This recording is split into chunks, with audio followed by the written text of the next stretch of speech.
Shabbat Shalom, meus amigos. É uma alegria muito grande estar aqui com vocês para estudarmos juntos as Escrituras e que hoje nós venhamos ter um Shabat deleitoso na presença do Eterno. Eu cumprimento todos vocês e você pode ir escrevendo, dando o seu Shabbat Shalom para mim, para minha família, para os Haverim da nossa congregação, para os outros irmãos que estão nos assistindo do Brasil e até de outros países do mundo. Brasileiros que moram no exterior também têm assistido a esses estudos. Então eu fico muito feliz pelo fato de nós estarmos aqui juntos e que nós possamos hoje ter um dia de elevação espiritual. Pois quando nós estudamos as Escrituras, quando nós estudamos a Torá, nós nos elevamos espiritualmente.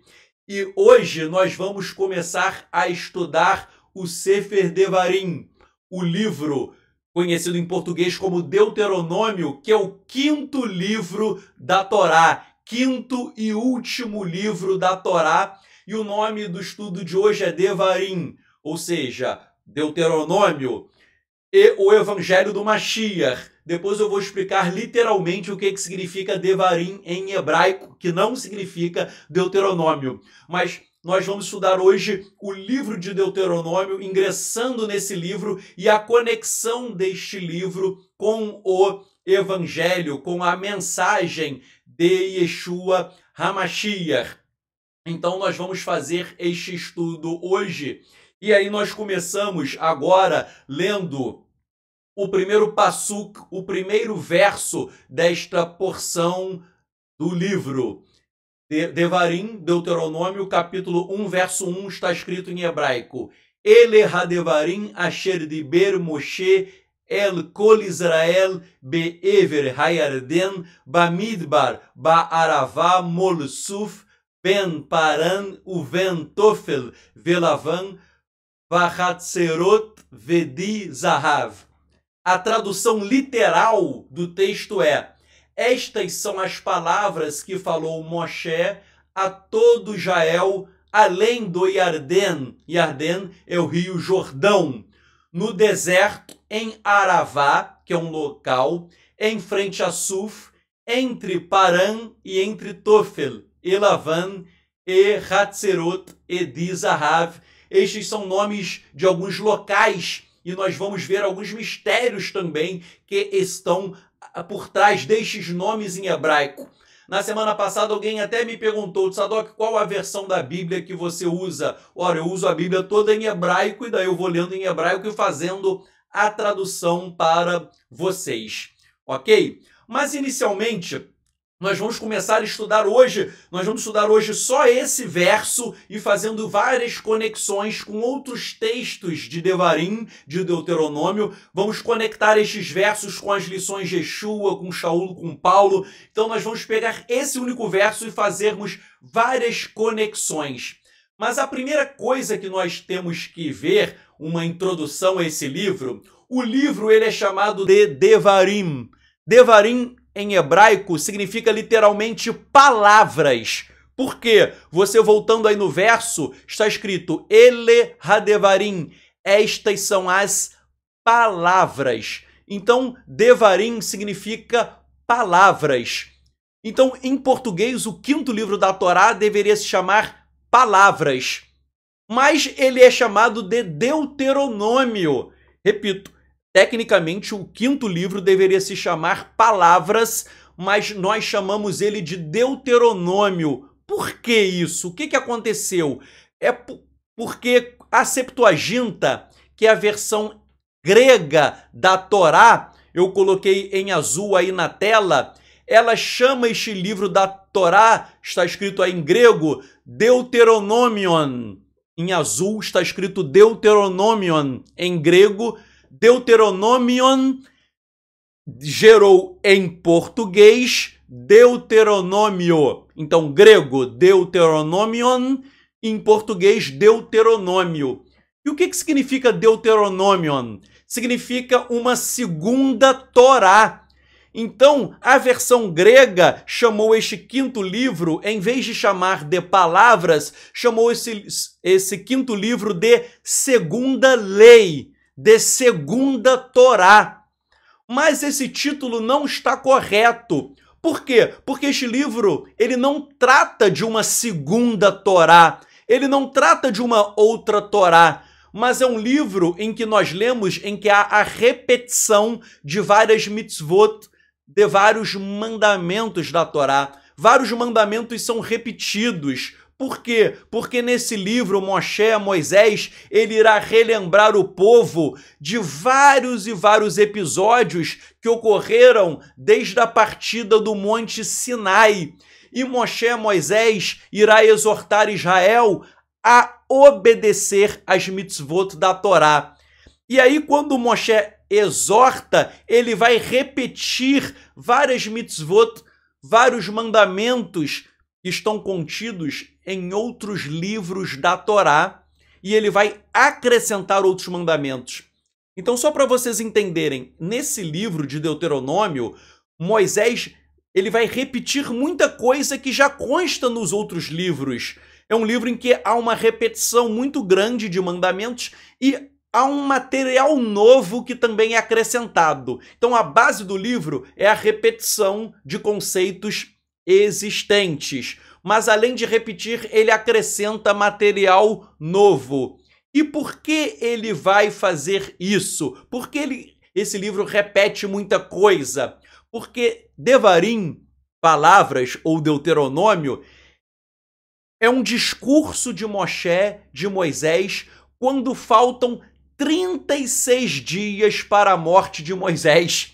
Esse primeiro verso que nós estamos lendo aí, Moisés ele começa a falar com o povo faltando 36 dias para a sua morte. E olhem um segredo da Torá. O verso aí começa com a palavra ele, estas. Ele, em hebraico, é composta de 3 letras, Aleph, Lamed e Rei. O Aleph tem valor de 1, o Lamed de 30 e a letra Rei, 5.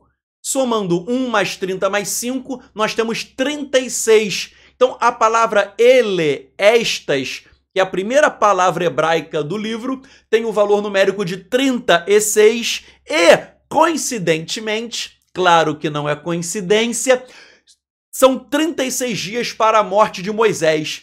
Então vejam só, Moisés, ele sabe que o final dele, o fim da vida dele se aproxima. Ele sabe que ele vai morrer e que ele não entrará na terra prometida. Ele sabe que ele não vai entrar. Então, já que ele sabe que ele está prestes a morrer, nós sabemos que daquela geração que saiu do Egito com mais de 20 anos de idade, todos iriam morrer e ninguém entraria na terra, com exceção de Yehoshua, Josué e Caleb. Então, dos 20 anos para baixo, todos iriam morrer, inclusive ele, Moisés. Então, já que ele está diante de uma geração nova, já que ele está diante de uma nova geração e ele sabe que ele vai morrer, o que ele faz? Neste livro, ele vai fazer uma retrospectiva de vários eventos que ocorreram na geração anterior. E ele vai exortar o povo a obedecer aos mandamentos, às mitzvot da Torá. Então, esse livro é um livro de exortação, é um livro de repreensão. Moisés ele quer lembrar para a nova geração quais são os pecados que os seus antepassados cometeram e que eles não poderiam repetir estes pecados. Moisés lembrou o povo dos erros do passado para que tais erros não fossem repetidos.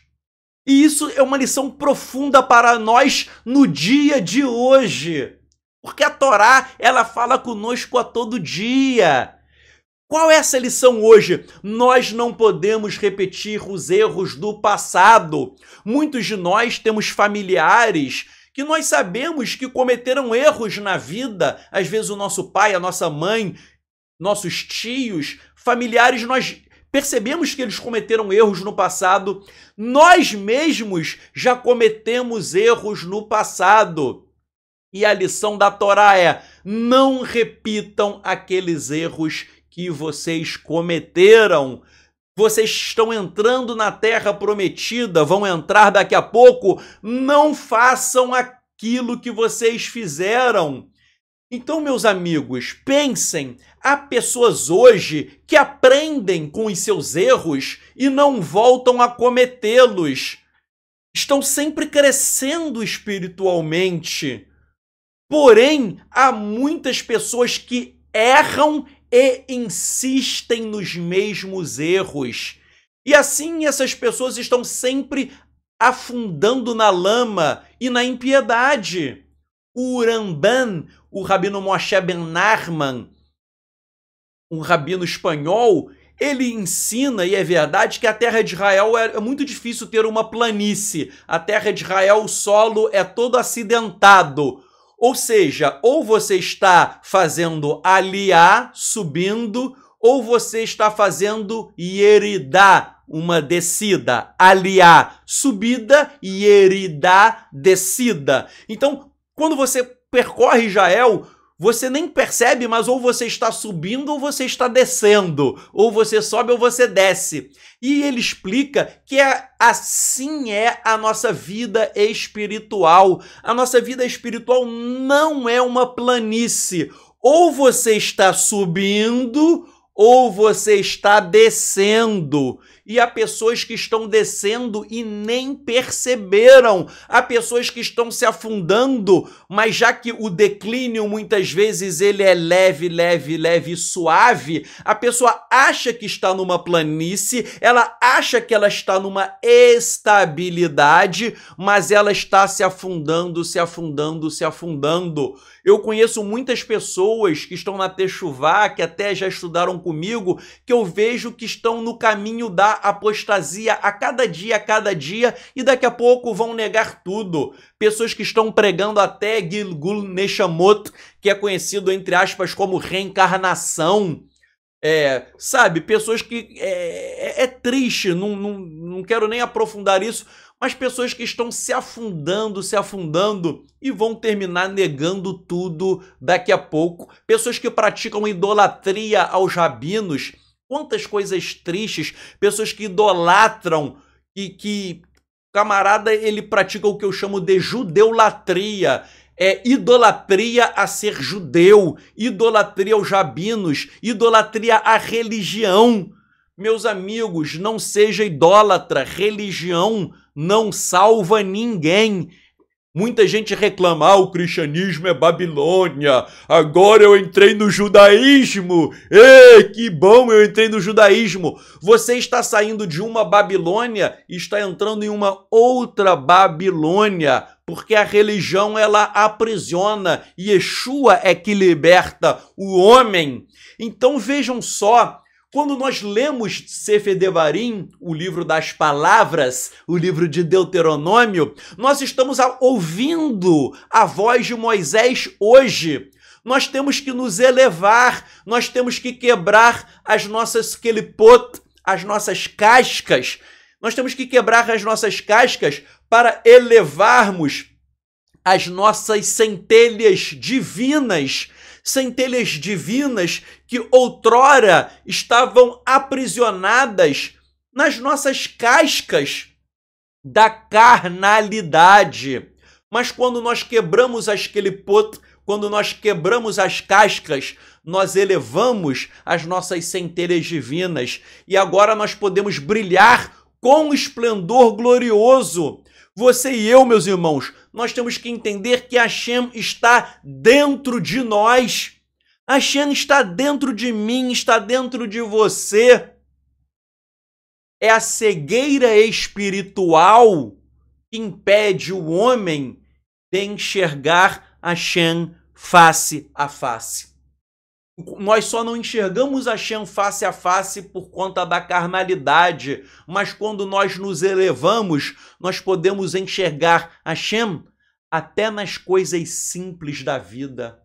O ar que eu respiro, a comida que eu como, olhando o azul do mar, a beleza da natureza, até as coisas simples da vida.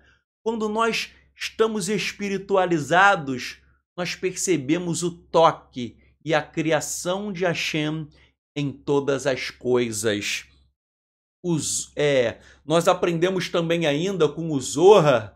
O Zohar ensina: ai do mundo que esconde o coração e cobre os olhos para não contemplar os segredos da Torá. O mundo está perdido, as pessoas não querem contemplar os segredos da Torá. E nós hoje vamos decodificar aqui muita coisa, mas o maior segredo da Torá se chama Yeshua. Esse é o grande mistério. Shaul Paulo, em várias cartas, ele fala do Sod, do mistério do Sod, e ele fala expressamente que o Sod, o mistério da Torá, é a revelação de Yeshua. Mas o mundo não enxerga Yeshua como nós enxergamos.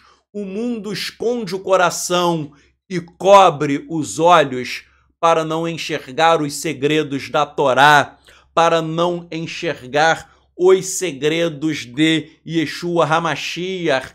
Que você não fique cobrindo os seus olhos, que você possa tirar a venda, tirar o véu e enxergar Yeshua face a face. Uma coisa interessante também que eu gostaria de falar com vocês é o seguinte: essa frase do Zohar, que as pessoas não contemplam os segredos da Torá, um dos segredos da Torá que Yeshua nos ensinou é fazermos techuvá, é retornarmos ao Eterno e abandonarmos o pecado. Techuvá é retorno, retornar ao Eterno e dar as costas para o que ficou para trás, dar as costas para o pecado. Yeshua, em Yohanan, em João 5,14, ele falou, depois de curar aquele paralítico no Shabat, ele disse: olhe que estás curado, não peques mais, para que não te suceda coisa pior. Yohanan, João 5,14. Não peques mais, para que não te suceda coisa pior. Essa lição de Yeshua é uma lição de repreensão, é uma lição de quê? De exortação, para que aquele paralítico curado não voltasse a pecar. E Yeshua está fazendo tal como Moshe, repreendendo, advertindo. Lembram que eu falei? Moisés adverte a geração para não repetir os erros do passado. E Yeshua está: não peques mais, ou seja, não repita os erros do passado, não faça aquilo que você fazia. Então a lição de Yeshua, ela está totalmente conectada a Devarim, não devemos repetir.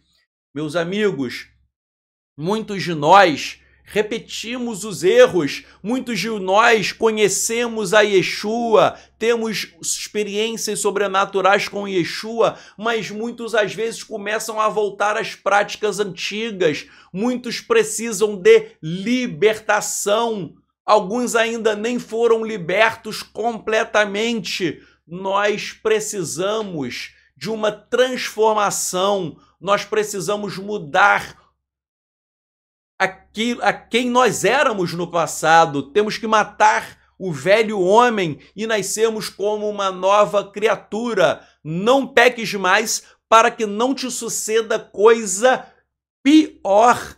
Então isso é muito triste. Muita gente conhece Yeshua, aparentemente ela se conserta e depois ela volta a pecar. E Yeshua falou: se você voltar a pecar, vai te suceder, né? A ilação é essa: se você voltar a pecar, te sucederá coisa pior. Então que nós não sejamos assim, ok? Prosseguindo no nosso estudo, eu estou citando aí o Midrash Rabbah, Devarim Rabbah 1.6. Vejam só, o hebraico tradicionalmente não tinha sinais massoréticos.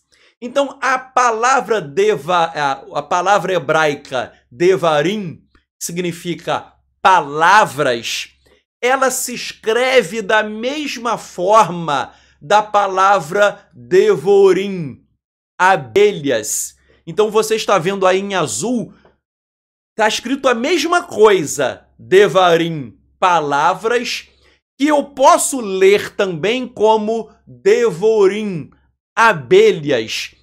Qual é a conexão entre palavras, as palavras da Torá e as abelhas? O Midrash Devarim Rabbah ensina o seguinte: como o mel da abelha é doce e seu ferrão é afiado, assim também são as palavras da Torá. Meus irmãos, isso é profundo! Não sei se vocês estão entendendo, essa passagem é muito forte e está conectado com o que Yeshua ensinou para não pecar mais, para que não te suceda coisa pior. Vejam só, as palavras da Torá são doces se nós obedecemos. Elas são doces se nós crescemos espiritualmente. Porém, quando nós desobedecemos, as palavras se tornam como abelhas. E aí o ferrão afiado irá nos espetar, irá nos castigar.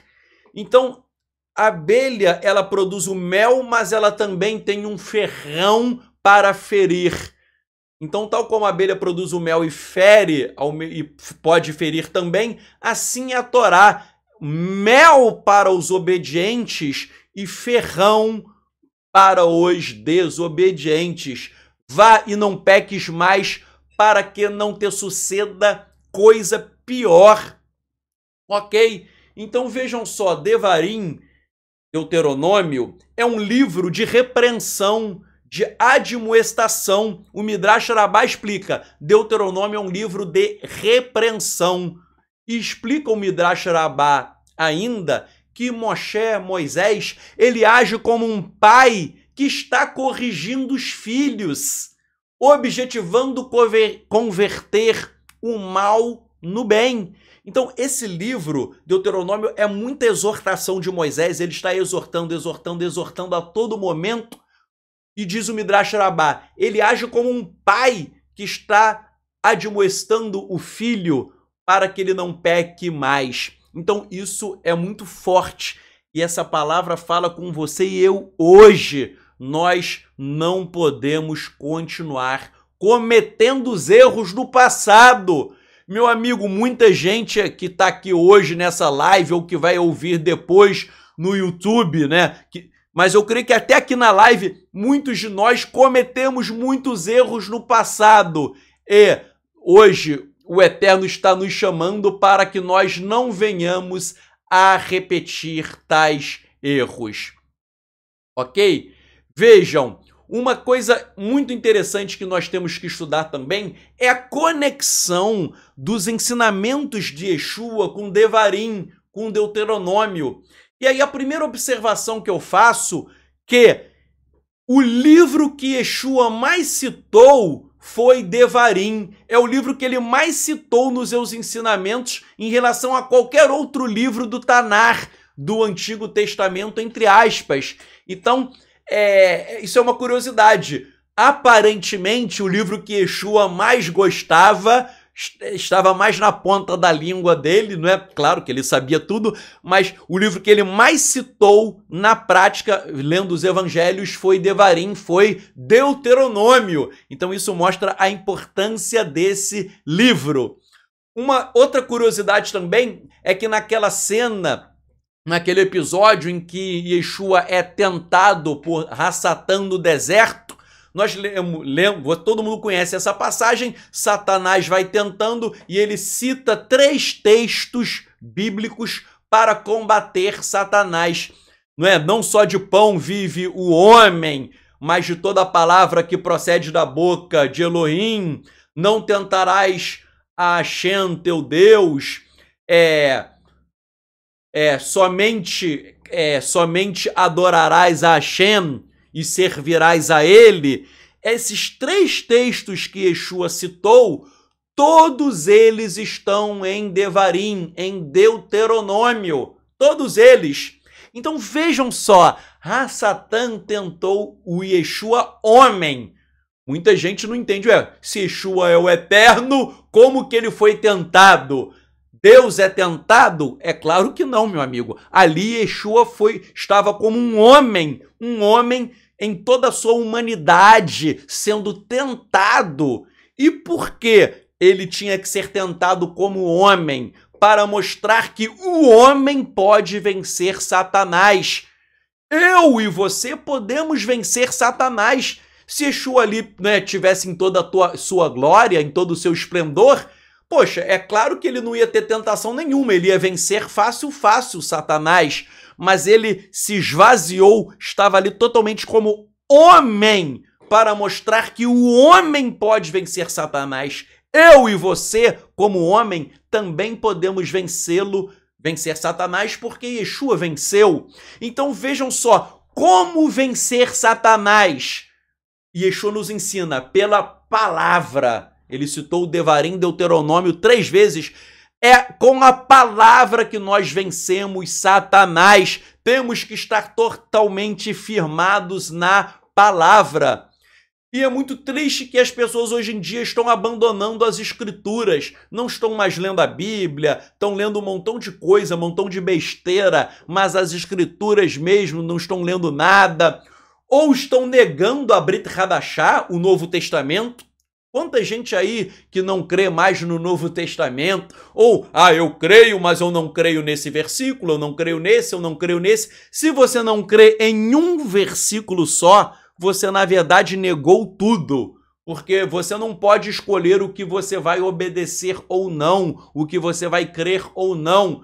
Ou você crê na palavra, ou você é um incrédulo, é um rachá, é um ímpio, é um profano. Então, esses grupos aí messiânicos que não creem em alguns textos do Novo Testamento, todos eles são grupos, são pessoas totalmente hereges.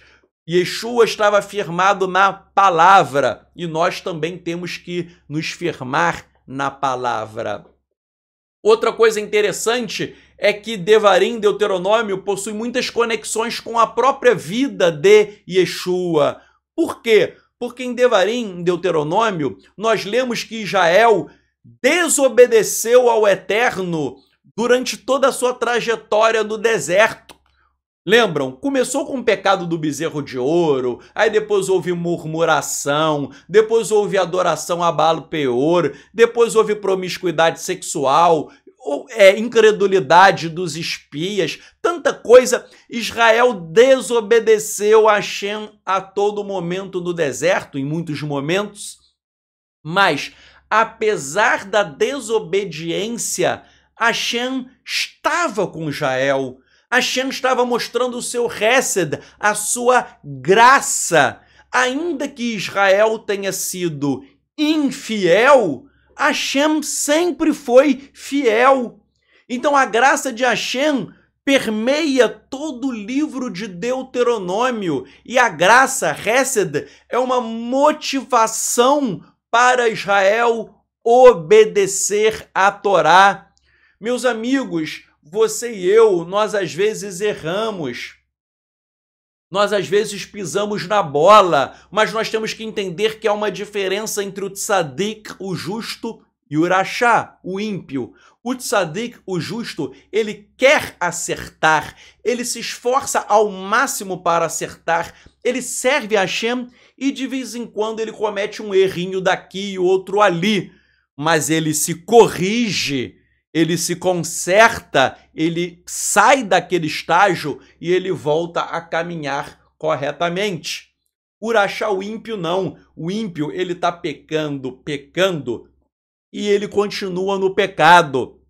O ímpio pode falar em Deus, pode falar em Torá, pode falar em judaísmo, pode falar qualquer coisa, mas ele continua aprisionado pelo pecado. Mas o tzadik, o justo, ele crê na graça e ele vive pela graça do Eterno.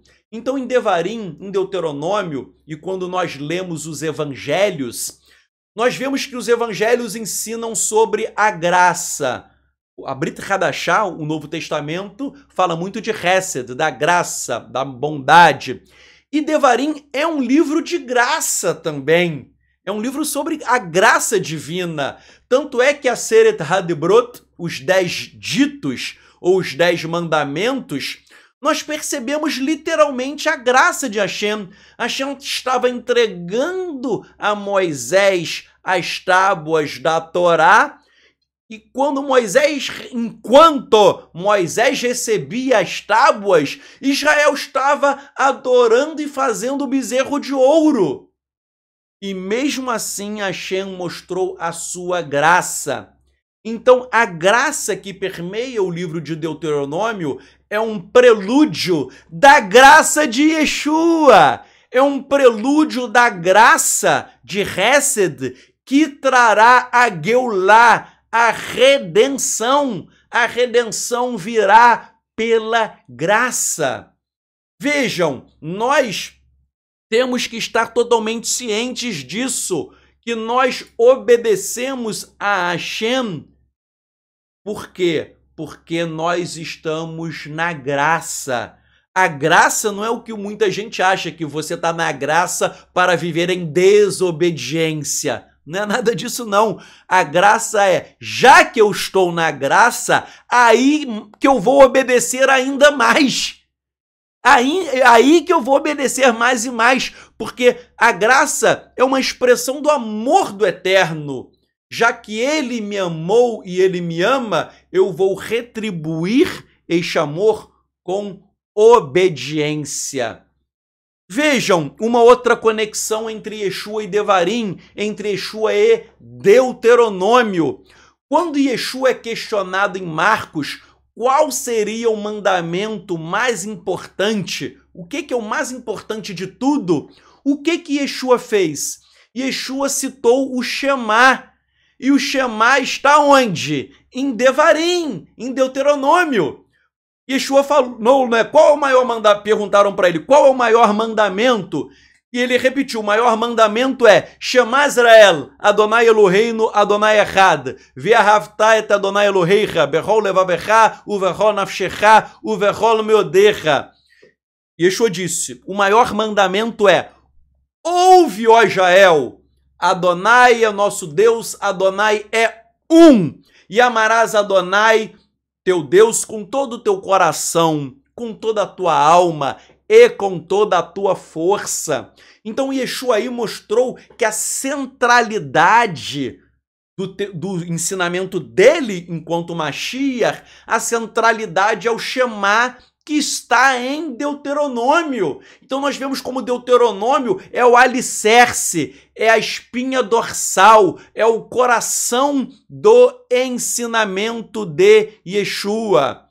Yeshua ensinou que nós amamos Hashem por causa de quem ele é, ok?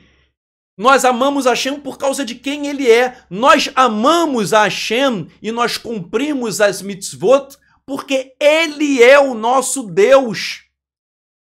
Israel praticava o bezerro de ouro enquanto Moisés estava recebendo a Torá.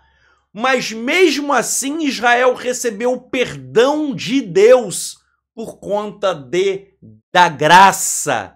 Israel não recebeu, olha só, Israel não recebeu a graça de Hashem pela obediência, porque eles estavam fazendo o bezerro de ouro. Israel recebeu a graça não pela obediência, ele recebeu a graça pelo amor de Hashem, um amor que dá gratuitamente, graça sobre graça. Isto é a essência de Devarim, isso é a essência de Deuteronômio, isso é o evangelho de Yeshua, o evangelho da graça, a graça de Hashem para com todos está no livro de Devarim.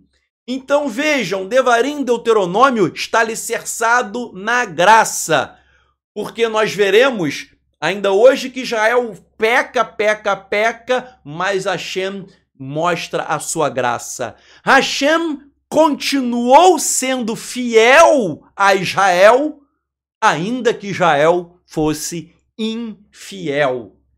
E é porque recebemos essa graça, que nós guardamos o segundo maior mandamento. Ve'ahavta lereacha morra, e amarás o próximo como a ti mesmo. Nós amamos a Deus porque Ele nos amou primeiro. Isso está em Yohanan Aleph, em 1 João 4,19. Porque Ele nos amou primeiro, então nós o amamos. Nós estendemos a graça ao próximo porque a graça divina nos foi estendida primeiramente, ok? Um outro tema fundamental também é que Paulo, os ensinamentos de Paulo estão totalmente firmados em Devarim, em Deuteronômio. Eu vou dar aqui apenas alguns exemplos, porque seriam exemplos infinitos, mas eu vou dar apenas alguns exemplos. Por exemplo, Paulo, em Romanos 7,7, ele ensina que a Torá revela o pecado. O que é pecado? Pecado é transgressão da Torá. Então, para que existe a Torá? Para mostrar o que é pecado. Martinho Lutero, ele entendeu Romanos 7,7 de forma errada. Martinho Lutero, ele disse que a Torá foi dada para que o ser humano pecasse ainda mais. Martinho Lutero, olha só que doideira. Falou, não, o Eterno deu a Torá para que o homem pecasse ainda mais. Martinho Lutero escreveu isso é um absurdo. A Torá foi dada para ensinar o que é o pecado e para que o homem não pecasse mais. Vejam, Shaul, ele ensinou em Romanos 10, 6 a 8 e o verso 19 que a justiça é pela emuná, pela fé, fidelidade, confiança. Então, ele ensinou que a justiça é pela fé e essa questão de justiça pela fé também está em Deuteronômio. Aí eu coloquei as referências. Devarim, Deuteronômio 30, 12 e também o verso 14. Faltou a vírgula ali, mas é 12 e 14. Então, a justiça é pela fé, isso está no ensinamento de Shaul, de Paulo, mas isso também está em Deuteronômio. Paulo ensinou que a circuncisão tem que ser no coração para gerar a verdadeira obediência. Isso está em Romanos 2,29, em que ele fala sobre circuncisão do coração. E aí, de onde ele tirou circuncisão do coração? De Deuteronômio. Deuteronômio 30, verso 6, fala sobre a circuncisão do coração. Eu já vi muito evangélico dizendo assim, o Antigo Testamento ensinou-se... Olha só o que os crentes falam. O Antigo Testamento ensinou circuncisão apenas na carne. O Novo Testamento ensinou circuncisão no coração. Não, meus amigos crentes, isso está errado. O Antigo Testamento ensinou circuncisão na carne, mas também a circuncisão no coração. É só você ler aí, está na referência que eu coloquei para vocês, Deuteronômio 30, verso 6, fala de circuncisão no coração. Então, Shaul, ele está trabalhando com o conceito de Devarim, de Deuteronômio. Outra coisa, Shaul ensinou que o caminho da Torá é amar o próximo. Isso está em Romanos 13, verso 9, aí na tela. Isso também está em Deuteronômio, que o caminho da Torá, o verdadeiro caminho de Torá, é amar o próximo. Quem diz que cumpre Torá e não ama o próximo, está errado, está vivendo contrariamente à Torá. Meus amigos, isso é muito forte. Eu conheço muita gente que fala, eu cumpro Torá, eu uso kippá, uso talit, uso tefilim, uso isso. Isso não é cumprir Torá é amar o próximo. Você pode fazer tudo, mas se você não amar ao próximo, você não cumpre nada da Torá, porque o amor ao próximo é um pilar, é um fundamento da Torá. Isso, por exemplo, Hillel ensinou, o Rabino Akiva também ensinou, isso Yeshua ensinou, Paulo ensinou, isso permeia todo o judaísmo, ok? Então, o amor ao próximo é o caminho para cumprimento da Torá. Paulo também falou que nós não devemos buscar vingança pessoal, nós devemos pagar o mal com o bem. Isso está no ensinamento de Shaul de Paulo e também está em Devarim. Eu coloquei a referência aí. Outra coisa, Shaul falou, Paulo, sobre a salvação dos gentios e dos gentios ingressando no povo de Deus. Ele falou expressamente que os gentios iriam ingressar no povo de Deus. Isso está aonde? Isso está na Torá. Também, isso não está apenas no que Paulo ensinou. O que eu estou querendo mostrar para vocês, meus amigos, é que tudo que ele foi falando, ele foi extraindo de algum conceito previamente existente na Torá, ok? Então, vejam só, nós temos que entender que a salvação dos gentios, ela não é um conceito que foi inventado por Paulo. Isso está na Torá, isso está também nos profetas. Os profetas falaram, os profetas de Israel, expressamente sobre a salvação dos gentios. Então, a Torá fala sobre salvação dos gentios e Shaul Paulo, ele também vai falar sobre esta salvação. Eu citei aí um texto, Romanos 15, verso 10, mas existem vários outros textos na Brit Hadashah falando da salvação dos gentios. Então, sempre o pessoal me pergunta, para eu ser salvo, eu tenho que virar judeu? Não! A Torá fala da salvação dos gentios, os profetas falam da salvação dos gentios. A Brit Hadashah, o Novo Testamento, fala também da salvação dos gentios. Shaul, em Romanos, ele até fala, o verdadeiro judeu não é aquele que é um judeu, isso é muito forte o que ele fala. O verdadeiro judeu não é aquele judeu que é externamente, ou seja, na carne. O verdadeiro judeu ele é o judeu interior, ele é o judeu no coração. Isso é forte, por quê? Porque tem muito judeu na carne que é ateu. Eu conheço judeu que é feiticeiro, judeu que pratica idolatria, judeu que não quer nada. Ele é judeu na carne, mas o coração dele é corrupto. Então, Shaul Paulo fala, esse não é o verdadeiro judeu. O verdadeiro judeu, ele é o judeu no coração, ele é o judeu circuncidado no coração, ele é o judeu no espírito. E ele fala que até mesmo os gentios, se os gentios tiverem o coração circuncidado, eles serão considerados judeus também. Não na carne, mas espiritualmente eles são judeus. Por quê? Porque espiritualmente eles fazem parte do povo de Israel, tal como os profetas profetizaram sobre o ingresso dos gentios no povo de Deus, ok? Isso é algo muito importante para lembrarmos, então, que os gentios também são enxertados.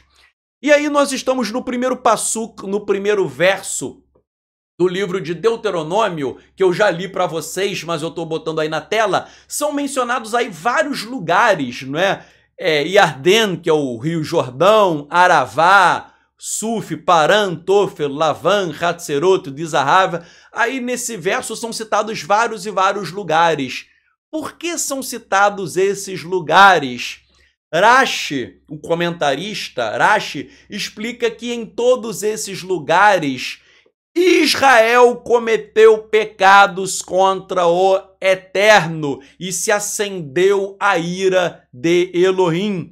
Então, Moisés, olhem só o que ensina Rashi. Em vez de Moisés mencionar os pecados, ele mencionou lugares em que os pecados ocorreram. O próprio Rashbam, que foi um grande rabino neto de Rashi, ele explica que muitas vezes as escrituras usam o nome de um lugar para se referir a um episódio. Por exemplo, quando as escrituras falam, o Sinai, isso é uma referência à entrega da Torá. Quando as escrituras falam o Egito, isso é uma referência ao tempo em que Israel viveu como escravo. Então, às vezes, um lugar é usado para mencionar um episódio que ocorreu naquele lugar. Então, aí, o que Moisés faz nesse primeiro verso? Ele cita lugares, mas nesses lugares, todos esses lugares estão ligados a pecados cometidos pelo povo de Israel. E por que Moisés, já que é um livro Devarim, é um livro de repreensão, de exortação, de torriar, por que Moisés ele não lista os pecados? Porque ele substituiu os pecados pelos lugares em que ocorreram os pecados. Por quê? Porque ele usou aí de um eufemismo. O Rebbe de Lubavitch, do Chabad, ele explica que Moisés não quis nomear os pecados para não envergonhar o povo de Israel. Repito, o Rebbe de Lubavitch ensina que Moisés não listou os pecados e ele substituiu os pecados pelos lugares em que ocorreram os pecados. Ele não listou os pecados para não envergonhar o povo de Israel. E aí ele fez uma exortação e uma repreensão com amor. Ou seja, Moisés exortou o povo com cordialidade, com amor, mas ele não deixou de repreender. Então, esse livro da Torá, Devarim, ele é caracterizado pela repreensão. E repreensão é uma maneira de ajudar o outro a fazer techuvá. Meus amigos, repreensão é algo muito importante. Nós temos o dever de fazer torriar, de repreender o próximo. Aliás, um dos 613 mandamentos da Torá é a mitzvah, é o mandamento de repreensão. Isso é muito importante. Nós temos que repreender. Agora, repreender não é chegar e falar, você está no pecado, você é mau, não é esculachar a pessoa. É fazer como Moisés, repreender com amor. Aí qual foi o ato de amor dele? Ele substituiu os pecados pelos lugares em que ocorreram os pecados. Repito, nós não podemos nos calar diante do pecado. Nós temos o dever, é um mandamento da Torá, a repreensão. Mas nós não podemos botar o dedo na cara do outro, nós não podemos humilhar. Eu conheço muita gente que quer repreender humilhando, esculachando o outro. Não, a gente tem que falar com amor. Repreenda, sim, isso é mandamento. Mas como? De uma forma amorosa.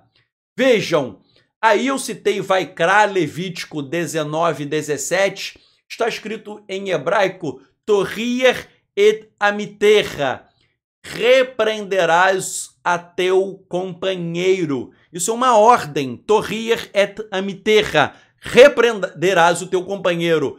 Você tem que repreender. Agora, a questão é, como repreender? Repreender com amor. Aí eu citei também o Talmud em Yevamot 65b, está escrito, se uma pessoa não escutar a sua repreensão, é melhor não repreendê-lo. O que é isso? Você vai repreender. Se a pessoa te escutar, ótimo, maravilha. Mas se a pessoa não quiser te escutar, você não é obrigado a falar nada. E isso é o que Yeshua ensinou, com outras palavras, de não lançar pérolas aos porcos. Tem gente, meus amigos, que não quer ouvir.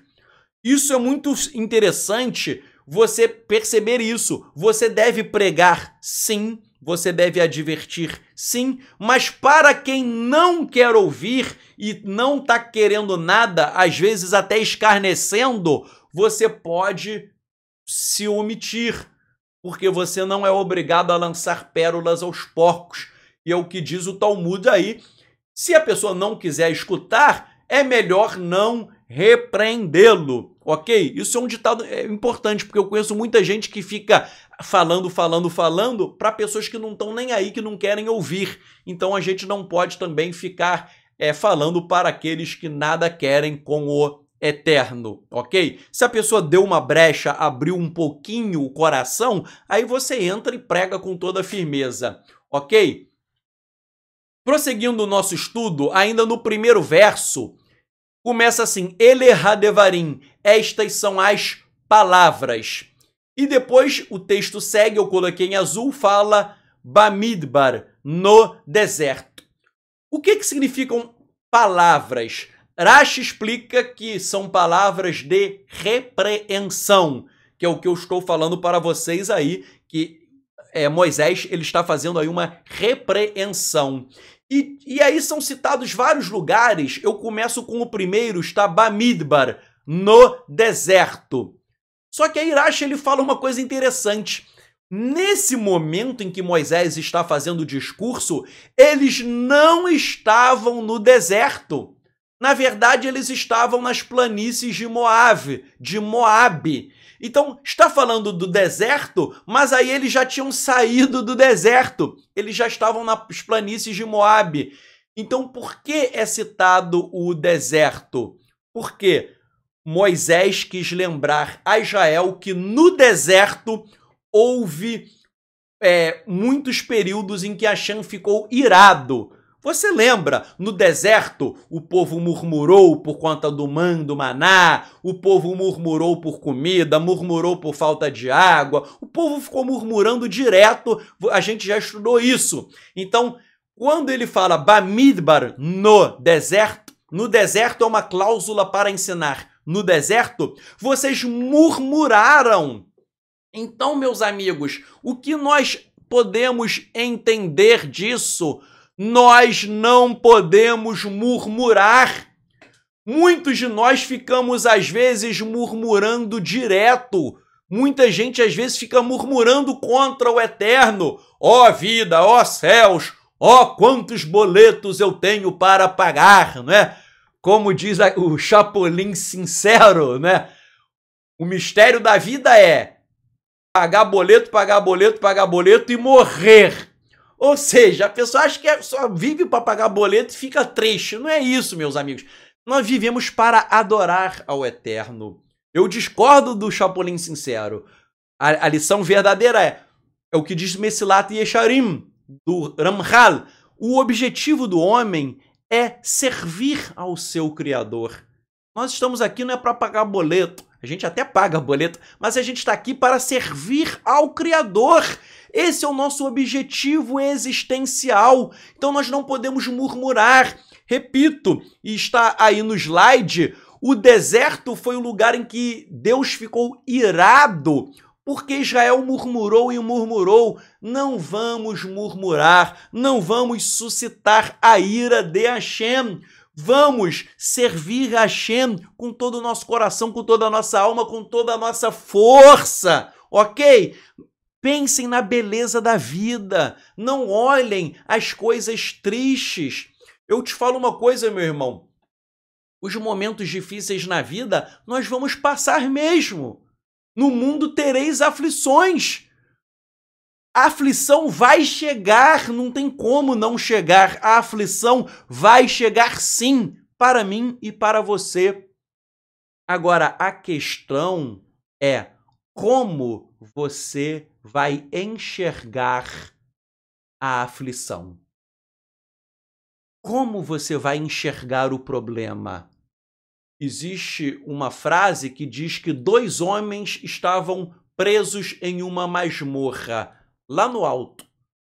2. Um olhou para baixo e só enxergava a lama.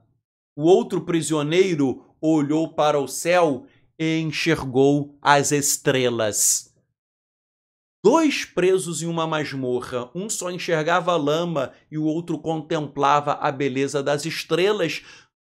Isso eu posso tirar para aplicar como: vamos contemplar Hashem, vamos adorá-lo, vamos servi-lo na riqueza e na pobreza, na saúde e na doença, na fartura e na escassez.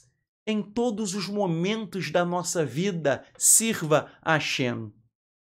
O próximo verso vai falar aí que eles estavam no Aravá. O que é Aravá? Rashi explica que no Aravá é o local em que eles praticaram a adoração ao deus pagão Baal Peor, nas planícies de Moab em português. Então, nesse momento aí, Aravá, o que é Aravá? Aravá é um local. Nesse local ocorreu o que nesse local? A adoração a Baal Peor. Foi um momento de idolatria. E aí eu chamo a atenção para vocês, meus irmãos, que é a essência da Torá, a essência do Evangelho de Yeshua. Nós não podemos ser idólatras. A idolatria não é apenas adorar aos ídolos. Existe a idolatria ao dinheiro, existe idolatria ao eu, ao ego, à vaidade. Isso é idolatria. Existe idolatria à carnalidade, existe idolatria ao sexo, existe idolatria à religião, existe idolatria aos líderes religiosos. Vejam, idolatria é um pecado gravíssimo. Tanto é que o Talmud, em Yomá 9b, o Talmud fala que o primeiro templo, o templo de Salomão, ele foi destruído por 3 pecados: idolatria, prostituição e derramamento do sangue inocente. Idolatria, prostituição e derramamento do sangue inocente. Vejam, o Rabino Shaul Paulo, em 1 Coríntios 6:9, ele diz: ou não sabeis que os injustos não herdarão o reino de Elohim? Não se enganem, nem os devassos, nem os idólatras, nem os adúlteros, nem os corruptos, nem os homens que se deitam com homens. Isso aí é a tradução do aramaico que eu fiz, tá? Lá não está dizendo afeminado, literalmente é homens que se deitam com homens. Isso aí é uma expressão para dizer homossexual, gay, né? Então, nem um homem que se deita com homem, nem os homossexuais, nem os injustos, nem os ladrões, nem os bêbados, nem os maledicentes, nem os roubadores. Estes não herdarão o reino de Elohim. Então, meus amigos, nós temos que fugir de toda essa carnalidade, porque existe idolatria ao sexo, existe idolatria à injustiça, existe idolatria a tantas coisas. Nós devemos fugir de tudo isso. Prosseguindo aí no próximo verso, quer dizer, é o mesmo verso, aliás, o próximo local fala sobre Suf. Suf é o quê? É uma alusão ao Yam Suf. Yam Suf é, entre aspas, o Mar Vermelho, que em hebraico literalmente significa Mar de Juncos. E o que aconteceu no Mar Vermelho? No Mar Vermelho ocorreu um pecado. Rashi lembra que no Mar Vermelho o povo disse antes de atravessá-lo. O povo diz assim: foi porque não havia sepulcros no Egito que de lá nos tiraste para morrermos neste deserto? Por que nos fizeste isto, tirando-nos do Egito? Então vejam só, meus amigos, antes, isso é muito forte, antes do povo atravessar o Mar Vermelho, o povo estava reclamando de ter saído da escravidão no Egito. O povo falou: a gente saiu do Egito para morrer aqui. Olhem que coisa doideira, algo ilógico, louco, mexuga. Olhem só, Israel é liberto do Egito por Hashem. sai de lá depois das 10 pragas miraculosas. Quando chega para atravessar o Mar Vermelho, Israel começa a reclamar. Isso é pecado. Israel começa a reclamar. E aí você vai falar, Israel reclamou, Israel está errado. Mas às vezes nós fazemos isso também. Eu e você, às vezes o ser humano faz. Quanta coisa Hashem fez pela tua vida, quanta coisa Yeshua fez para te resgatar do pecado. E às vezes chega um problema, uma doença, um problema de família, um problema no teu emprego, no teu trabalho, chega um problema e você fica desesperado e começa a reclamar. Tem gente que começa a estar com problemas e aí quer voltar para o mundo, quer voltar para o Egito. Israel estava ali em frente ao Mar Vermelho, Yansuf, e queria voltar para o Egito. Tem gente hoje que serve a Yeshua que já está se apostatando e está com saudades do Egito, está com saudades do velho homem, está com saudades da carnalidade. Meu amigo, nós não podemos voltar para o Egito, não podemos voltar para as nossas antigas práticas carnais e nem reclamar. Repito, o que Hashem fez por mim no passado, ele continuará fazendo. Isso é que Israel não entendeu. Israel viu as 10 pragas do Egito. Na hora de atravessar o Mar Vermelho, ficou com medo, achando que ia morrer ali pelo exército de Faraó. Israel não percebeu que o mesmo Hashem que mandou as 10 pragas seria o mesmo Hashem que abriria o Mar Vermelho. Meu irmão, minha irmã, você pode estar passando por momentos de lutas, por momentos de aflição, por momentos de dificuldade, mas saiba que Hashem quer falar com você hoje, que o que Hashem fez para você no passado, ele continuará fazendo. Ele vai abrir o Mar Vermelho para você e você vai atravessar com o pé em seco, porque ele é o mesmo ontem, hoje e eternamente. Não olhe para o tamanho do teu problema, olhe para o tamanho do teu Deus. Ele está com você. Aquele que segura o arado, não olhe para trás, como disse na Torá, diga ao povo que marche, marche, meu amigo, prossiga, porque Hashem é contigo e o mal não vai te abater. O mal só vai te abater se você jogar a toalha. O mal só vai te abater se você desistir. Não desista, meu amigo. Não desista.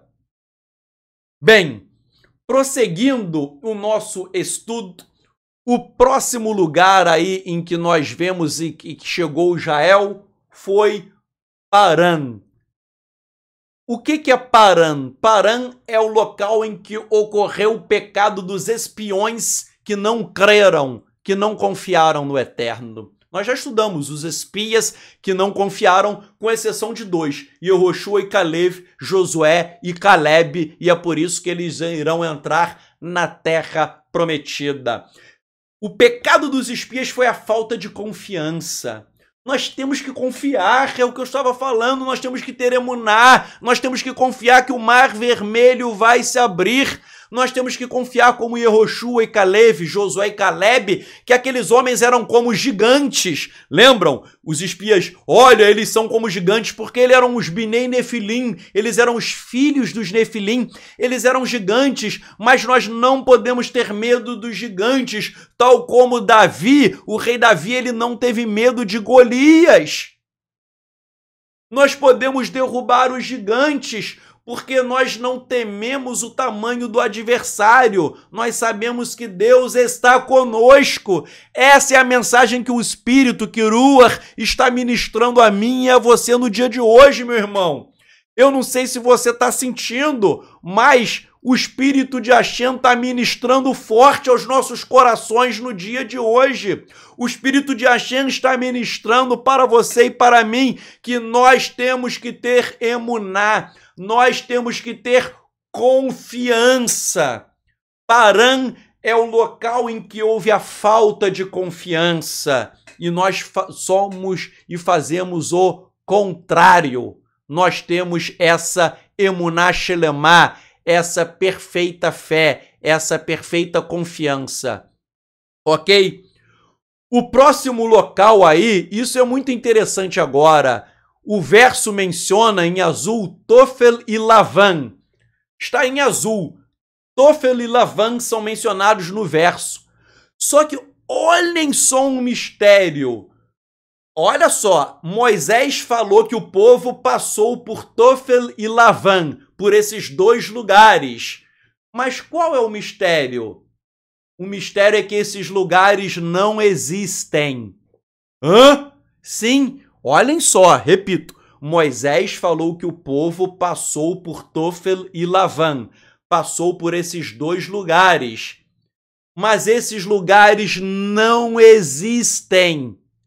Ué, se não existem, será que Moisés ficou doido, ficou maluco? Halila, Haz vechalom. É claro que não. E aí Rashi explica com toda a propriedade qual é a explicação do rabino Shimon Bar Yochai.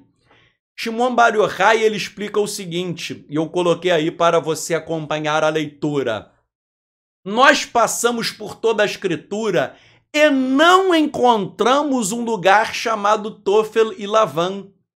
Esta é uma alusão ao modo como eles denegriram Taflu, o maná. Então, olha só, Tofel vem de Taflu. Taflu significa denegriram. Denegriram o maná que era branco.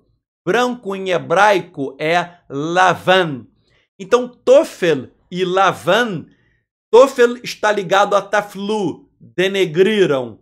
E Lavan significa branco. E o que foi denegrido e que era branco? O maná.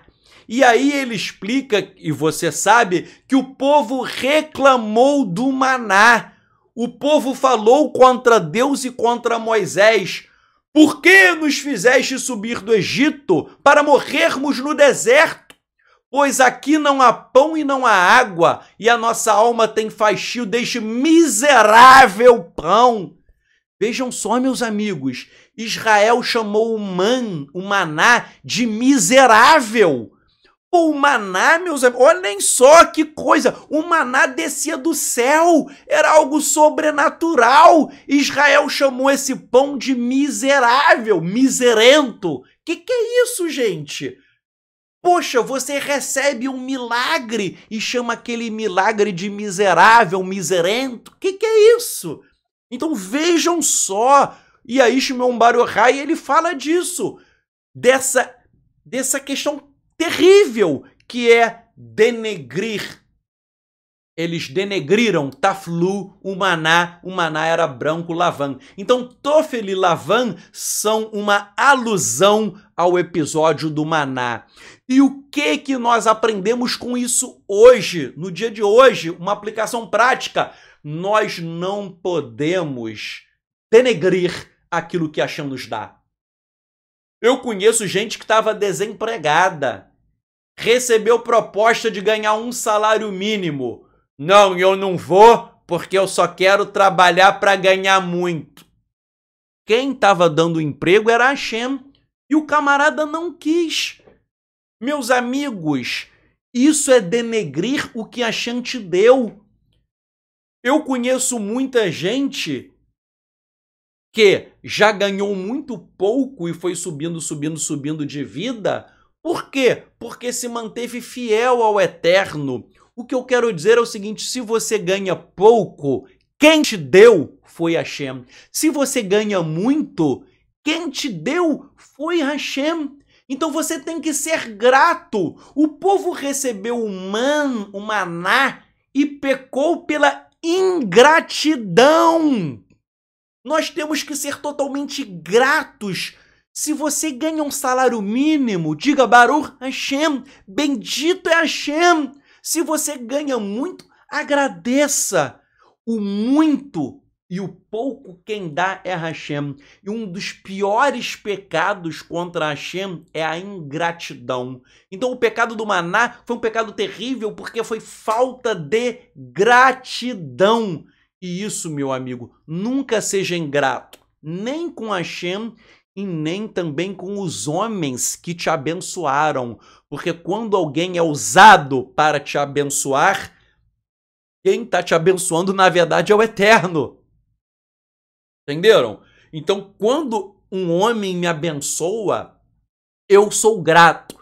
Porque eu sou grato por Hashem e por quem me abençoou. Um grande problema que eu vejo é que as pessoas são muito ingratas. Até quem, né, você recebe uma bênção de um homem, você não está nem aí, você não agradece. Já aconteceu ao longo da minha vida, eu já abençoei muitas pessoas, até financeiramente abençoei muito, e depois a pessoa chega e desaparece, não dá nenhum tchau. Pessoas que estavam na Techuvá, a pessoa vai embora, nem dá um tchau, nem manda mensagem do WhatsApp, nem nada, nem nada. Aí depois de um tempão eu procuro a pessoa só fala assim, fui embora, tchau. Gente, eu falo isso com tristeza, mas a pessoa, o maior prejudicado não sou eu que abençoei. O maior prejudicado é quem foi ingrato. Esse que vai responder não para mim, é claro que não, mas para Hashem. Então, eu sou muito grato por quem me abençoa. Se você me abençoar com um pouquinho só, eu serei extremamente grato. Temos que ser gratos para com Hashem e para também em relação aos homens. A ingratidão é algo terrível. Alguém te apunhalar pelas costas, alguém nem sabe. Uma das cenas, vou contar aqui, uma das cenas mais bonitas que eu já vi era o seguinte, minha esposa tinha um trabalho, chegou perto do Natal, deram uma cesta de Natal. E já que tinham coisas ali que não eram kasher, tal, e a gente não precisava daquela cesta, eu falei, eu vou doar essa cesta para uma pessoa. Vou doar. E uma amiga minha me chamou para fazer uma ação social em uma comunidade, para dar brinquedo para as crianças, roupa, ia ter distribuição de alimentos, para dar muitas coisas ali no mês de dezembro. Eu falei, não, vamos lá dar uma roupa, dar comida, tal. E o que aconteceu? Eu levei aquela cesta básica para dar para alguém. E aí a Hashem me tocou até antes de eu chegar no local, porque ali havia uma igrejinha. Antes de chegar no local, tinha uma igreja que tinha um pastor ali. Um lugar muito, muito humilde, muito pobre. Não pense num negócio pobre, é um negócio mais pobre do que você imagina.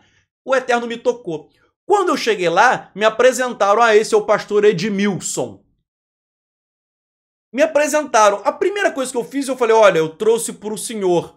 E dei a cesta básica, lacrada. Ele não sabia o que era. Tava lacrado ali, eu não me lembro. Era se estava no isopor, eu não me lembro ao certo como que tá, mas estava embalado aquilo ali.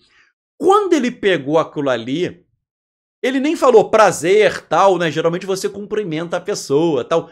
Ele pegou aquilo ali, ele começou a chorar e orar a Deus, olhando para os céus e agradecendo a Deus. E ele começou a agradecer muito emocionado, uma oração, uma das mais bonitas orações que eu já vi na vida. Eu fiquei todo arrepiado. E eu achei estranho que eu entreguei a cesta, né? Ele nem me cumprimentou, ele pegou, começou a orar para Deus, olhar para o céu, o olho mareado, lágrimas. E depois eu vim saber o seguinte, ele estava passando necessidade, estava passando fome. Só que ele era um homem tão justo que ele até tinha um trabalho, ele fazia vassoura e vendia de porta em porta a vassoura que ele fazia. Mas ele estava necessitado, em vez de pedir aos homens, né, tem gente que adora pedir dinheiro, ele não pediu, ele segue até a minha linha, e eu nem o conhecia, que é pedir a Deus, né? Eu acho errado pedir ao homem, a gente tem que pedir a Deus. Ele pediu a Deus. E Deus tinha tocado que ia fazer um milagre para ele. E naquele dia eu fui usado para ser a bênção na vida dele, levando a cesta básica, a cesta de alimentos. Então, Ele fez uma oração muito linda. Eu fiquei muito tocado, meus amigos. Eu fiquei muito tocado por aquele pastor humilde, um sujeito que faz vassoura para vender de porta em porta, que morava num casebre, numa casa muito humilde, toda no reboco. Um homem que mostrou gratidão a Deus. Isso é algo muito lindo, muito profundo, ok? Sejamos gratos.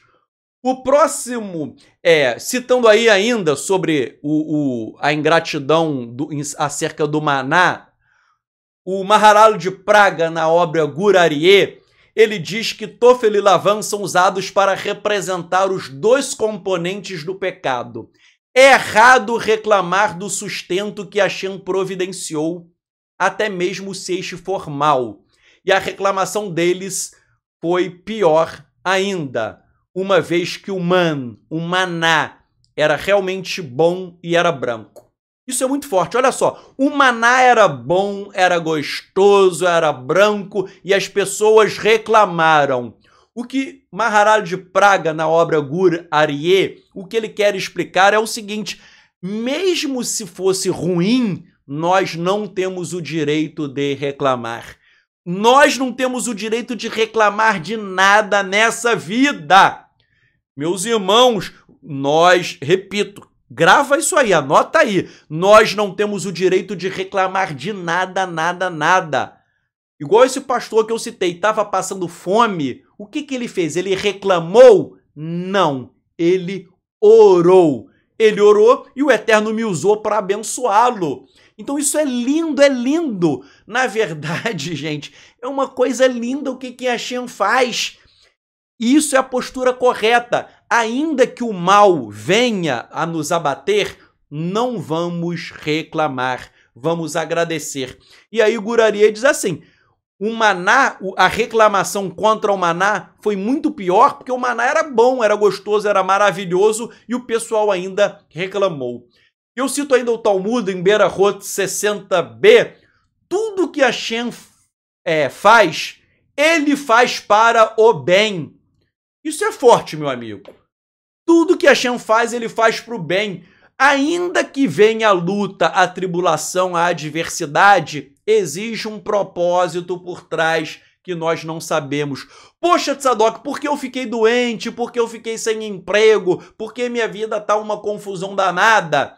Você não sabe, mas é o que consta em Yeshayahu Hanavi, em Isaías, o profeta. Tal como os céus são mais altos do que a terra, os meus pensamentos são mais altos do que os seus pensamentos. Nós não entendemos, ninguém explica Deus, nós não sabemos, então tudo que Hashem faz é para o bem, ok? Tá desempregado, tá doente, tá passando por luta, há um propósito. Às vezes, na verdade eu vou te falar o seguinte, muitas vezes até o propósito é até que você busque mais a Deus. Eu conheço muita gente, isso é forte, hein, meus amigos? Eu conheço muita gente que é o seguinte, o camarada ele tá meio frio com Deus. Quando vem a adversidade, ele se espiritualiza. Eu costumo dizer o seguinte, o sujeito tá meio frio com Deus. É diagnosticado com câncer. Aí o sujeito vai orar de manhã, vai orar de tarde, vai orar de noite, vai fazer jejum, vai fazer vigília, vai subir um monte. Nunca ele ficou tão espiritualizado quanto depois do câncer. Então, ter câncer é algo ruim? É ruim. É ruim. Mas às vezes aquilo ali vai ser um meio para você se espiritualizar mais. E se você for curado do câncer, ótimo, você viu a glória de Deus na terra. E se você não for curado e morrer de câncer, você verá a glória de Deus no mundo espiritual, nos céus. Então, meus amigos, até uma doença incurável, ela tem um fator positivo por trás. Ou você será curado de forma sobrenatural e vai testemunhar o milagre na terra, ou você vai morrer e você vai encontrar o Pai Celestial nos céus. Eu estou dando esse exemplo só para entender que Eu creio no que diz aí o Talmud. Tudo que Hashem faz, ele faz para o bem. Tanto é que a gente canta todo Shabat. Rodu ladonai kitov ki leolam hasdo. Rendei graças a Hashem porque ele é bom, porque a sua graça dura para sempre. Rodu ladonai kitov ki leolam hasdo. E o Talmud aí em Berachot 54a diz, se o sofrimento vier sobre alguém, este deve abençoar Hashem pelo mal, tal como faria para o bem. Abençoe. Veio uma coisa boa? Abençoe. Veio uma coisa ruim? Abençoe. Abençoe, louve, bendiga a Hashem a todo momento, ok? Sempre você abençoe. Um evento positivo e um evento negativo. Uma coisa boa e uma coisa má. Bem, e aí nós temos aí os últimos lugares desse primeiro verso.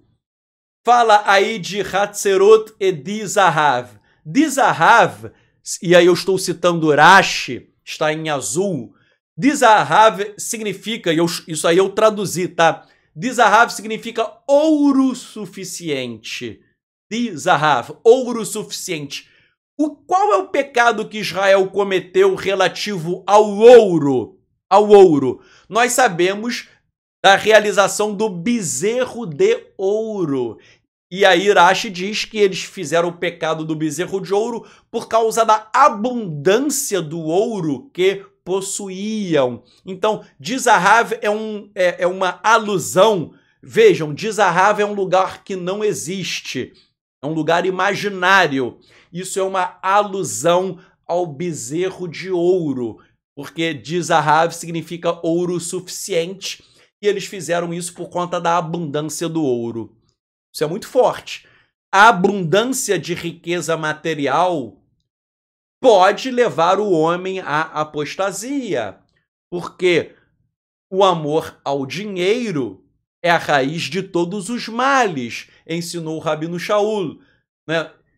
Eu sou contra o dinheiro? É claro que não. Dinheiro é algo bom, você precisa comer, precisa se vestir, precisa pagar as suas contas. O dinheiro é algo bom. O que é ruim é o amor ao dinheiro. E aí a abundância de ouro era tão grande que eles fizeram o bezerro de ouro, explica Rashi. Nós não podemos deixar que o amor ao dinheiro... Ninguém pode ter amor ao dinheiro. A pessoa não pode chegar ao ponto de ter amor ao dinheiro, um ponto este que vai te afastar de Hashem, ok? Então nós temos que ter uma noção de que os nossos bens na terra, bens materiais, os nossos bens terrenos devem ser usados com propósitos legítimos, com propósitos saudáveis e não usados para carnalidade. Tem gente que é cheio do dinheiro, o cara tem mulheres, usa drogas, ostenta, esbanja, é soberbo porque é rico. Tem muito magnata, né? Agora, eu conheço magnata que é simples. Olha só que coisa interessante. Eu conheço pobre que é muito orgulhoso, todo metido. Eu conheço... Isso é forte, gente. Eu conheço pobre que é metido a besta. E eu conheço rico que é muito humilde. Riquíssimo e é humilde, tranquilo, é de boa. Então, na verdade... o dinheiro, você tem que saber ter uma relação correta com os nossos bens materiais. Realmente, a riqueza pode trazer a soberba, mas tem gente que é rico e é humilde. Um exemplo bom na Brit Hadashah é o Nicodemos. O Nicodemos, que em hebraico Nakdimon, o Talmud menciona que ele era um homem riquíssimo. Ele era um homem muito rico. E o outro que era rico é o Yosef de Ramataim, o José de Arimateia. Ele também era um homem riquíssimo, com muito dinheiro. O José de Arimateia e Yosef de Ramataim era uma expressão popular, podre de rico, muito rico, muito, muito. Mas era um homem justo, um homem bom, um homem amoroso, ok? Então, a literatura judaica fala que ele era um homem com muito dinheiro, e há fontes nesse sentido. E aí o último lugar mencionado, Hatzerot. Hatzerot significa a rebelião de Korah. Nós sabemos a rebelião de Coré, em hebraico Korah, que ele se rebelou contra Moshe e contra Aharon. E a rebelião, nós já estudamos isso há semanas atrás, a rebelião de Korah é uma rebelião contra o tzadik, contra o justo. No caso, Moisés e Arão. Então, isso é um protótipo da própria rebelião contra o Mashiach. Então, eu fiz até no estudo da Parashat Korah um paralelo. A rebelião de Korah, ela guarda um paralelo da rebelião contra Yeshua, daqueles que se rebelam contra Yeshua. E aí, vejam, qual o problema de se rebelar contra o tzadik? Ora, o Rabino Nachman de Breslov, olha só o que ele vai explicar sobre o tzadik, sobre o justo. O tzadik usa o seu mérito para beneficiar o mundo, mas não a si próprio. O tzadik será punido se não orar por sua geração. Eu vou ler e depois vou comentar. Toda pessoa deve estudar a Torá como foi ensinada por seu rabino. E a tzadikim, a justos, que terminarão caindo ao final, pois amaram as riquezas. Vejam, Yeshua, ele foi o maior de todos. Tzadikim, ele foi o maior tzadik. Yeshua, vejam, vamos analisar aí essas 4 frases.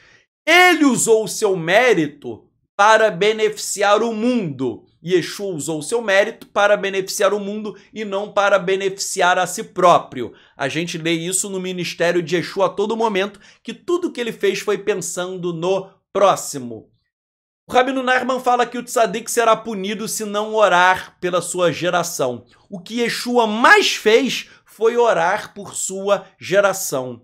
Até durante a crucificação, ele orou por aqueles que o matavam. Ele falou, Pai, perdoa-lhes, eles não sabem o que fazem. Então ele orou sempre, orou até pelos seus carrascos. Toda pessoa deve estudar a Torá tal como ensinada pelo seu rabino. Isso é uma lição pra gente. Nós temos que estudar os ensinamentos de Yeshua. Temos que estudar a Brit Hadashah com profundidade. Temos que estudar a Brit Hadashah de uma forma avançada. E aí ele fala, por último, que a tzadikim que terminarão caindo, pois amaram as riquezas. Yeshua não. Yeshua ele não estava nem aí. Nós sabemos que ele era pobre, ele era humilde, ele não se preocupou com os bens terrenos. Isso é uma lição para nós. Nós não podemos ter amor ao dinheiro, ok?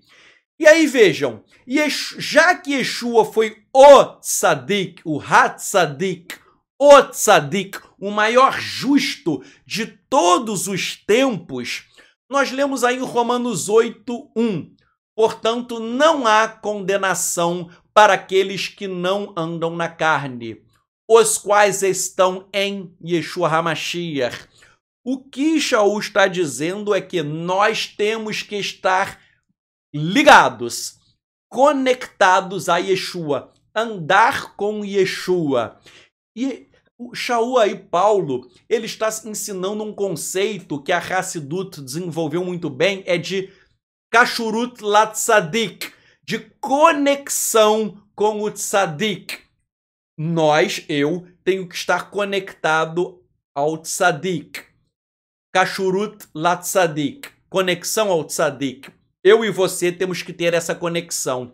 E quem é o tzadik? O tzadik é Yeshua, porque ele é o Mashiach, ele é o maior tzadik de todos, ele é o Mashiach. Então, quando a Brit Hadashah fala de andar com Yeshua, viver como Yeshua viveu, aprender, praticar as palavras de Yeshua, isso é o conceito racídico de Kashurut Latzadik, de conexão com o tzadik. E nós precisamos desta conexão, ok? Nós precisamos dessa conexão total. E vejam só, quando nós estamos conectados ao Tzadik, que é o Mashiach, Yeshua, nós seremos salvos. Salvos, teremos vida eterna e seremos salvos do Gehinnom. Gehinnom é traduzido geralmente como inferno. E aí eu vou citar o Rabino Chaim Kramer, do Chabad, desculpem, do Breslov, é óbvio que é Breslov, aqui deu um tilt, que ele cita o Rabino Nosson, outro rabino do Breslov, que ele vai ensinar que a conexão com o Tzadik livra o ser humano do Gehinnom, ou seja, do inferno. Então eu vou ler e comentar para vocês, mas essa passagem é uma obra de arte. Por quê? Tal como a Brit Hadashah ensina que Yeshua é quem salva o homem para que ele não vá para o inferno, para o Gehinnom, tal como a Brit Hadashah ensina isso, o Rabino Chaim Kramer do Breslov ensina a mesma coisa com base nas palavras do Rabino Nosson, também do Breslov. Ele diz assim, vou ler e comentar. Qual é o significado dos versos? Aí é uma citação de Salmo 16, 10. Não deixarás a minha alma no abismo. E aí ele está dizendo que o abismo é o Gehinnom. No hebraico está Sheol, literalmente Sheol, mas ele está dizendo que esse abismo é o Gehinnom. Porque tu não permitirás que o teu Hassid, que o teu piedoso, veja a cova. Aí cova, ele está dizendo que essa cova é o Gehinnom, ou seja, é o inferno. No hebraico, literalmente, está escrito Shahat. Então vejam só, ele pega o Salmo 16:10, isso é profundo, isso é tremendo. Ele pega o Salmo 16, o Salmo 16:10, e ele diz que não deixarás a minha alma no abismo, não deixarás a minha alma no Gehinnom, no inferno. Não permitirás que o teu Hassid, que o teu piedoso, veja a cova, significa não permitirás que ele fique no Gehinnom, no inferno. E ele prossegue, se alguém é um piedoso, ou seja, um Hassid, por que ele deveria descer ao Gehinnom, ao inferno? E se ambas as partes do verso se referem à mesma pessoa, por que a redundância? Isso é uma pergunta maravilhosa e profunda. Se o verso está falando do inferno, e se o sujeito é um Hassid, é um piedoso, é um tzadik, é um justo, como que um justo vai para o inferno? A gente sabe que um justo não vai para o inferno. A gente sabe que um Hassid, um piedoso, ele será salvo. Então a pergunta dele que ele ficou perplexo é: como que o Salmo está dizendo que um Hassid, que um piedoso vai para o inferno? Poxa, quem vai para o inferno é o ímpio. O piedoso, o Hassid, ele não vai para o inferno. Que história é essa do justo, do piedoso ir para o inferno? E aí eles dizem assim, o Rebbe Nosson responde, alguém que está ligado ao verdadeiro tzadik, ou seja, quem está conectado ao verdadeiro tzadik, não ficará no Gehinnom. E se ele deve sofrer punição, não durará para sempre, pois o tzadik o levará para fora. Aí ele está dizendo o seguinte, se alguém é um Hassid, um piedoso, ainda que você tenha pecado e ainda que você merecesse uma punição, porque ninguém é perfeito, ou seja, você é justo, você é um tzadik, você é um Hassid, você é um piedoso, ainda que você tenha pecado alguma vez e algumas vezes, ainda que você mereça uma punição, se você estiver ligado ao verdadeiro tzadik, o tzadik vai te tirar de fora do Gehinnom. Você não fica no Gehinnom. E ele diz, por quê? Porque tu, ó Deus, não permitirá que o teu Hassid, o tzadik, o justo, o piedoso, sofra no Gehinnom. Desde que eu estou ligado ao tzadik, o tzadik deve vir para levar-me para fora. Ele não pode permanecer, pois tu não desejas que ele veja o Gehinnom, o inferno.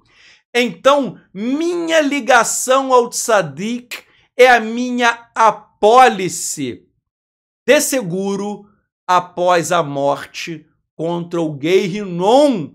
Então ele está dizendo, olha só o que eu coloquei em azul, que quem está ligado ao tzadik, e eu vou falar já que o tzadik é Yeshua, quem está ligado ao tzadik, que é o Mashiach, ele tem uma apólice de seguro contra o Gehinnom, contra o inferno.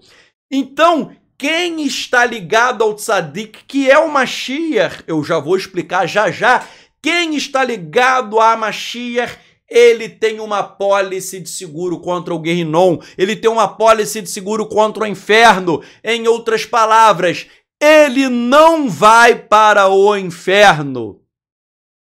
Contrariamente, um raciocínio inverso, quem não tem a apólice de seguro é quem não está ligado ao tzadik. E quem não está ligado ao tzadik vai para o inferno. Então, só quem tira o homem do inferno é o tzadik.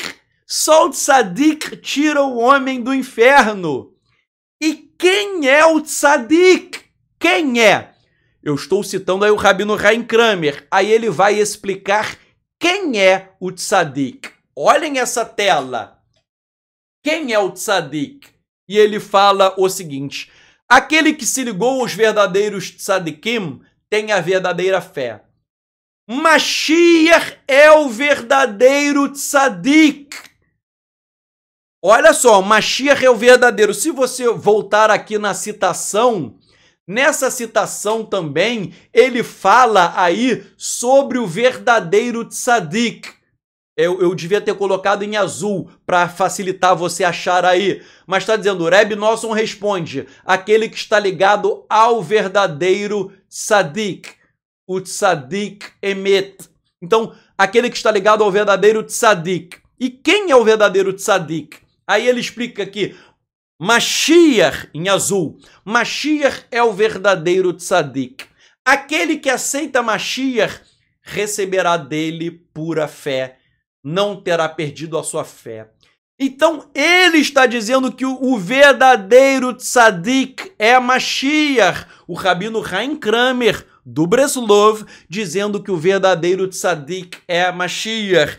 E nesta citação aqui, ele diz que quem te tira do inferno do Gehinnom é o verdadeiro tzadik, é o Mashiach.